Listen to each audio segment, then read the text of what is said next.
Thank you all for being here.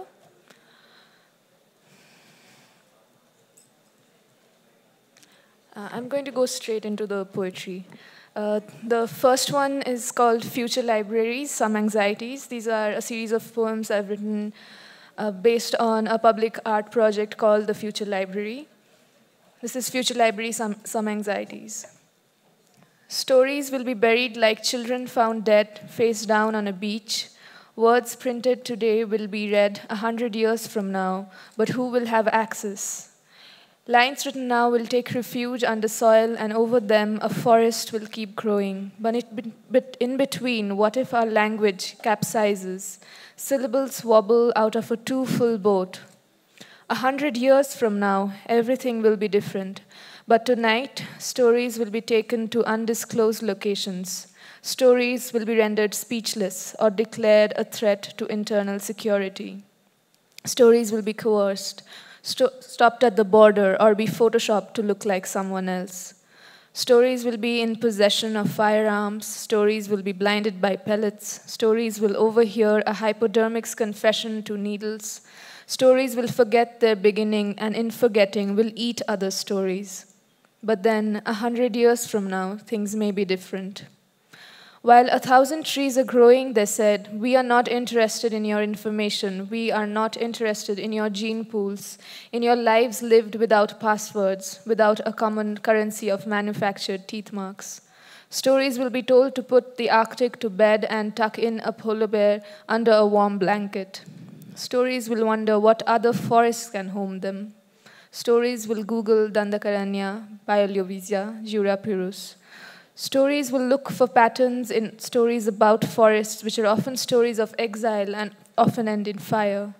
Stories will stop believing that stories are endangered when they go to the mall and see a polar bear lift his head to the camera. Stories will say, extra cheese on pizza, but say 100 years from now, will our children still be reading? Will knowledge still be bitten in fruits or like vitamins sealed in pills? Stories will Google Earth, Google Translate Earth. Stories say foliage, say moon, scribble love on palms, or sit by our caves. But stories will refuse. For tonight, stories will go to war. Stories will take the storyteller hostage 100 years from now. How lovely that then we will all be gone.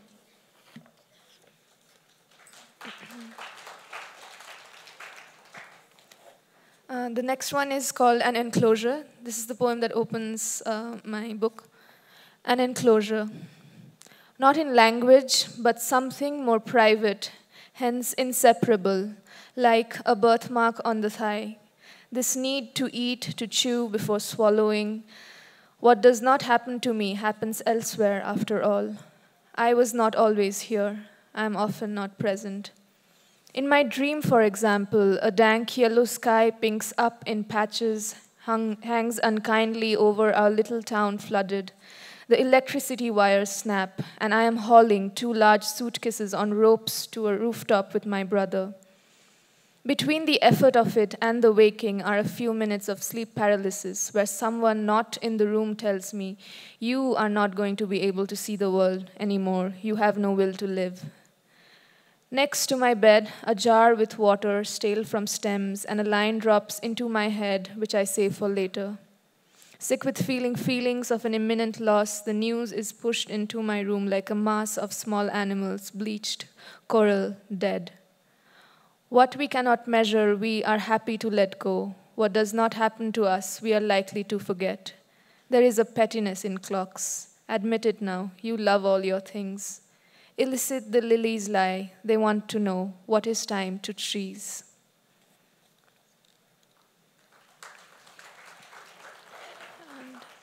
And I will end with the final poem of the Future Library series, Future Library Alternative Ending. Stories will be passed on despite nations conspiring to be selectively inherited. Stories will remember every other story. Stories will be scavenged from threadbare dialects. Stories will be translated. Stories will rise up from mass unmarked graves to confront the hypocrisy of storytellers. Stories that breathe underwater will gather on top of each other like spider crabs to discard their old shells and grow softly into themselves bigger. Breathing through masks and armed with watering cans, stories in your neighborhood will make a comeback like the Saiga antelope. Fill the sky with screeches like an echo parakeet. Stories will stop sitting on fences. Stories will ferry cures. After counting 915 coins from the stomach of a turtle, stories will give up on miracles and take matters into their own hands. Stories will disown gods, escape frameworks, mouths the market. Stories will never figure out how they end. How lovely then that we'll be able to say we had a hand in this. Thank you.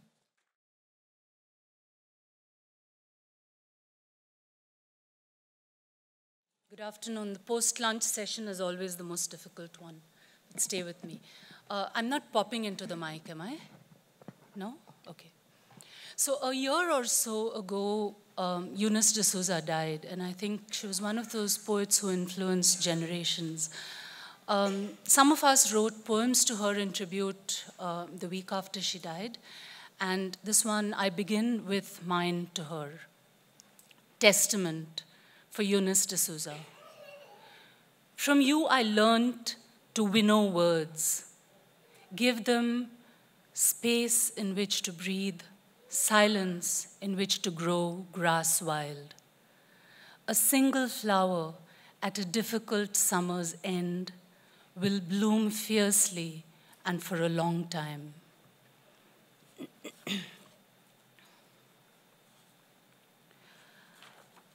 I'll read out a couple of new poems that are not part of any collection. One of them is a bit long, and the reason I'm reading it out here is because I'm always fascinated by how poems sound, and very often poems get over as soon as they've begun, almost as soon as they've begun. So I'm just trying to write longer poems, and I'm trying to see how they sound to an audience when I read them. Survival tips for the unwilling. Drink your water while you are alive. The desert will survive without you. Begin speaking because your time is limited and my memory fragile. The stationary monk and the unraveling individual travel without appearing to move. Count your blessings before they're hatched. Refuse to be caught again. The difference between a blown leaf and a butterfly in a high wind is one of agency.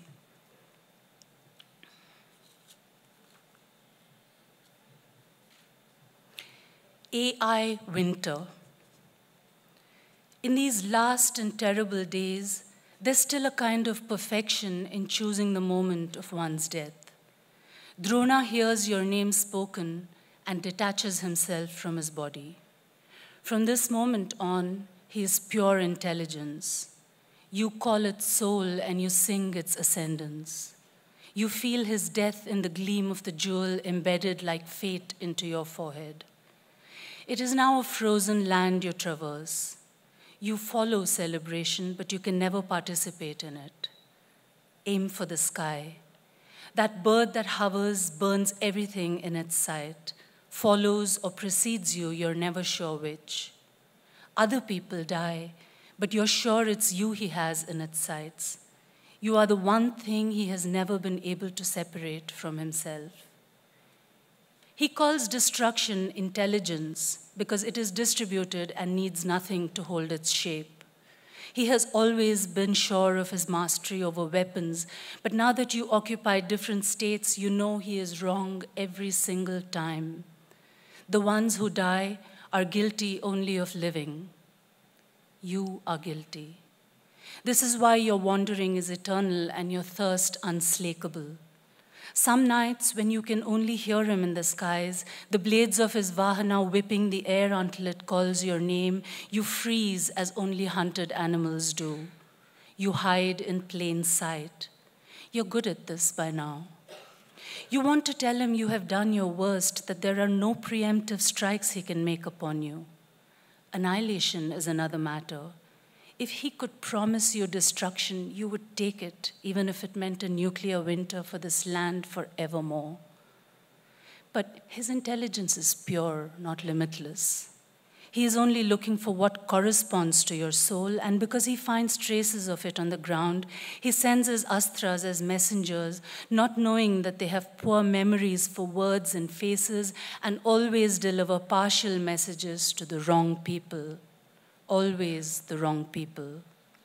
He who once took from Parashurama the knowledge of all weapons, who was invincible in all things except his love for you, is now master only of these carrion birds that misremember as they do everything else in his name.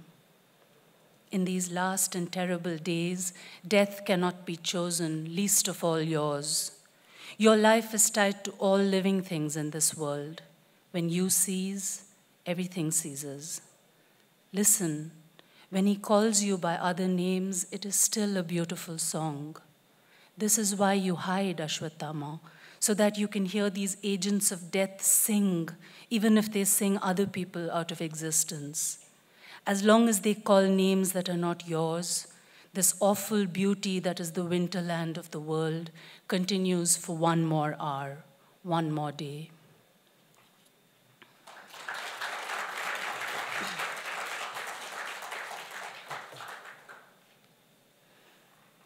I'll finish with a poem, Twisting. In the end, you have dystopias, visions that arose with the steadiness of smoke in a still room, but grew too large for cohesion, preferring dissipation to the sightless certainty of columns. We watched, that is all we did, watched as faces came in and out of focus, as the angle of our vision widened to include even what we would never see in our lifetimes. This is how we begin. Somewhere in the middle, we lost our way. We thought of mazes and labyrinths and brains folded around themselves. Patterns teased and seduced us. We thought we had all the time in the world. Thank you.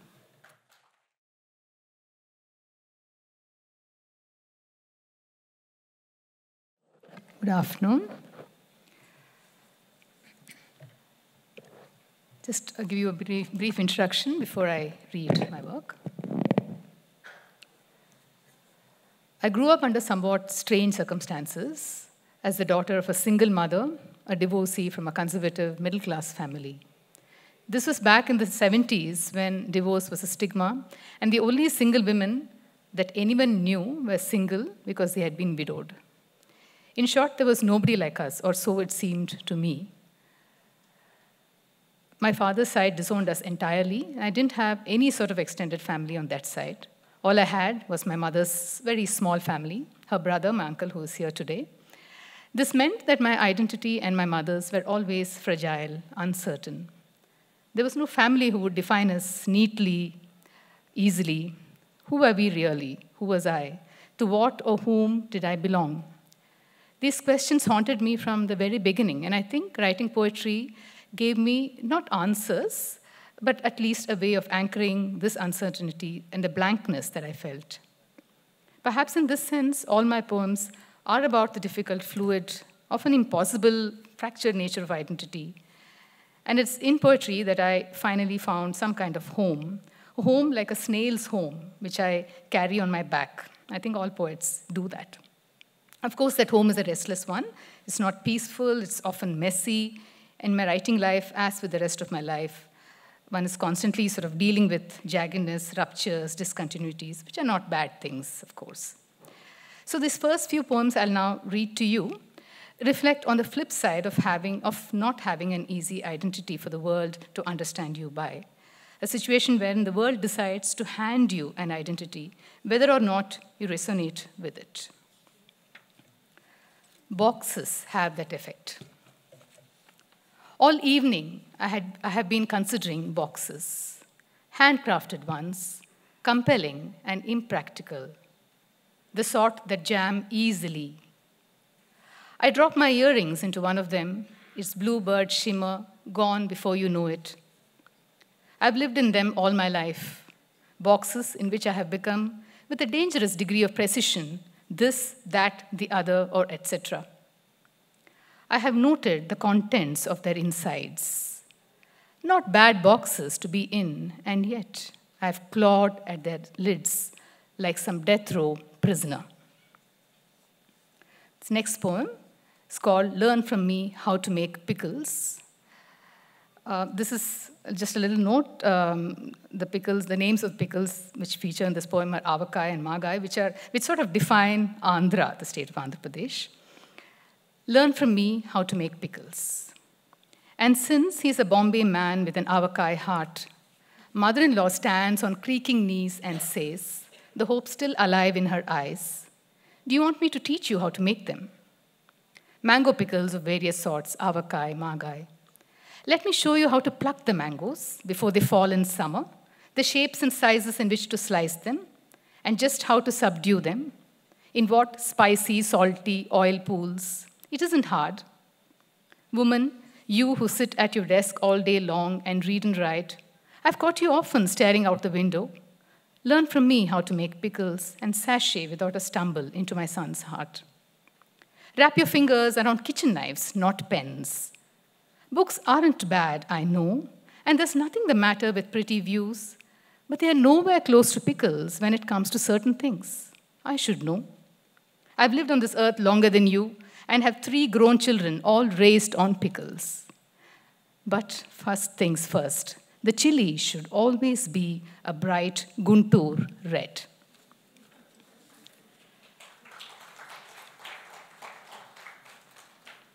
Arriving shortly. When Amma came to New York City, she wore unfashionably cut salwar kurtas, mostly in beige so as to blend in. Her body a puzzle that was missing a piece. The many saris she had left behind, that peacock blue kanjivaram, that nondescript nylon in which she had raced and survived me, that stiff chikan sari that had once held her up at work. When Amma came to New York City, an Indian friend who swore by black and leather remarked in a stage whisper, this is New York, you know, not Madras, does she realize? 10 years later, transiting through LA airport, I find Amma all over again in the uncles and aunties who shuffle past the Air India counter in their uneasily worn unisex Bata sneakers, suddenly brown in a white space, louder than ever in their linguistic unease as they look for quarters and payphones. I catch the edge of Amma's sari, sticking out like a malnourished fox's tail from underneath some other woman's sweater, meant really for Madras's gentle Decembers. So much of who we are is tied to our bodies, with bodies both is and not quite a machine.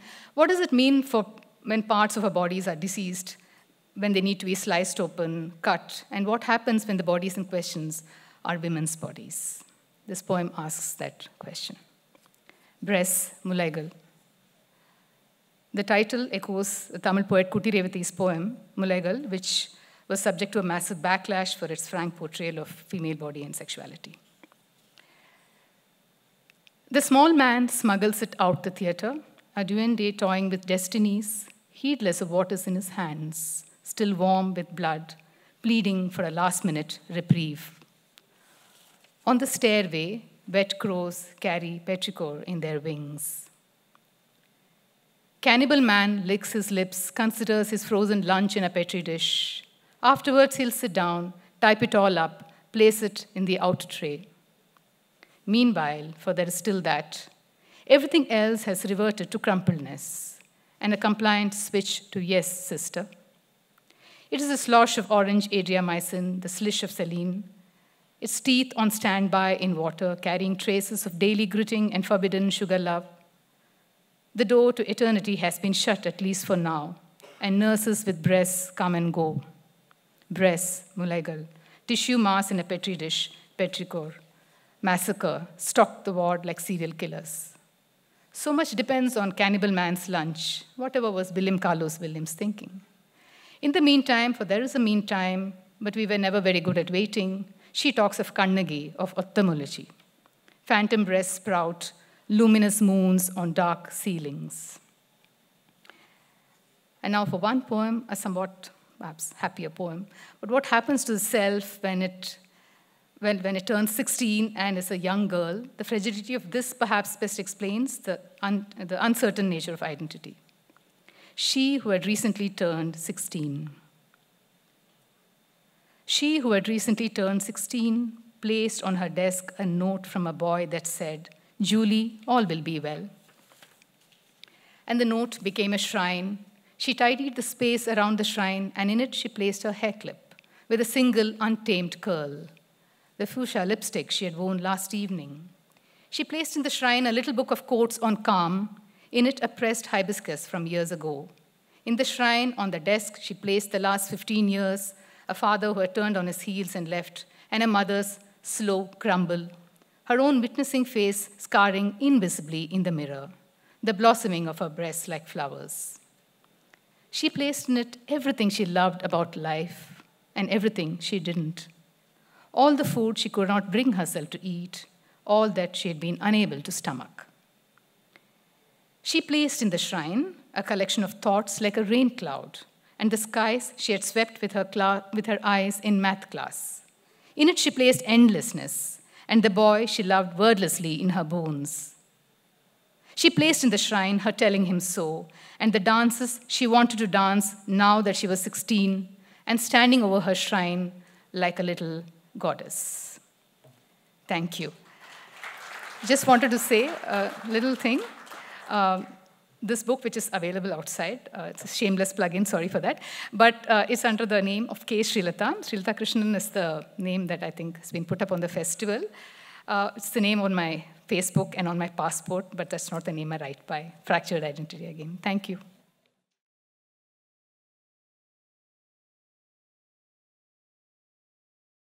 Hello, everyone. Thank you for being here, and thank you for your patience. It's really nice to see such a large audience for poetry.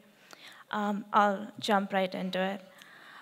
This first poem is about, I used to work in Bombay, and in the evenings back home from work, I sometimes caught this special train, which was the ladies' special.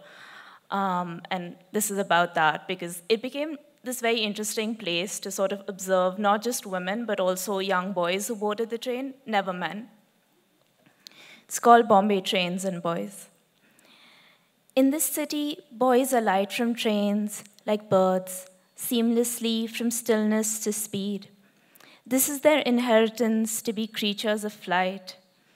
They pedal earth between friends and sell jasmine in the ladies' special at 7:07 p.m. When they are men, they will ride in the general compartments and swing their bodies from the sides. But for now, they are boys, and they can sit with the women.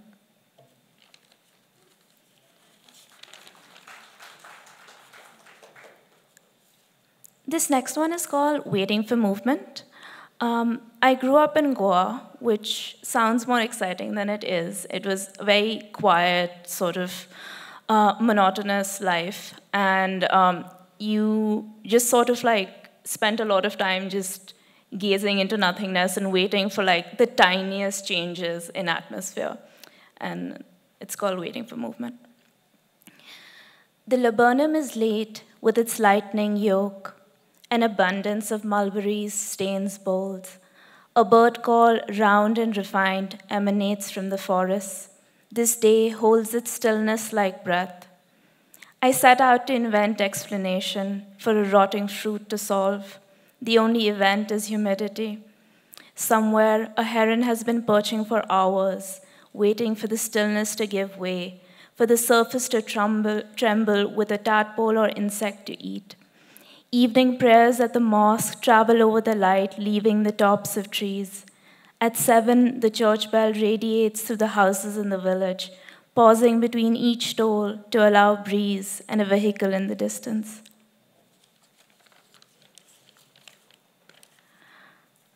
This next one's called A Beginner's Guide to Loving What Must Be Loved. I mean the smell of Dettol, the fat wad of cotton wiping the bleeding canvas of a wound on the inside of one of my mother's ankles. I mean soaking the blood, cleaning the surrounding epidermis till only the eye slit of the wound remains, a scratch to account for all that bleeding. Sometimes it's like I'm playing an easy part in a movie, a young woman looking worried but determined, carrying a boy with a broken elbow through a hospital corridor. or a young woman sliding her hands under the arms of an old woman who has fallen down at an airport. What I'm trying to say is some paths are easy, some roles make me shine. Love is easy. The hard part is keeping my arm from flinching when my partner touches it in apology. The hard part is figuring out how gently to reassure him when street dogs begin to follow us home and he stiffens, alerting the dogs to our unease. How to make the instruction of, don't look back at the dogs, don't engage, sound like comfort, sound like in just a moment we're going to be home.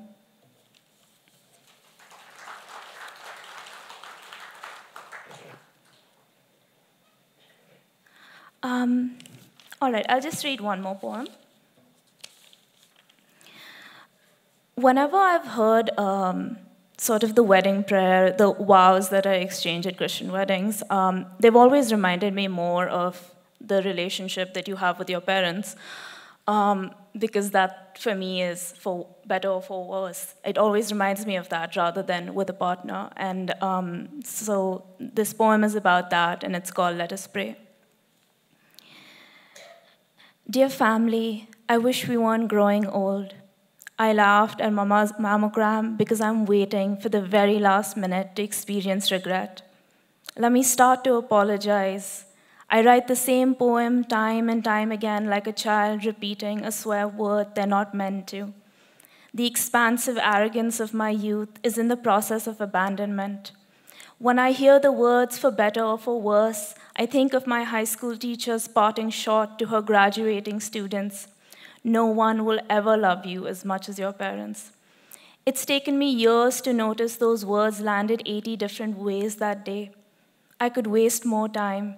I know what in good times and in bad mean because we have given each other both.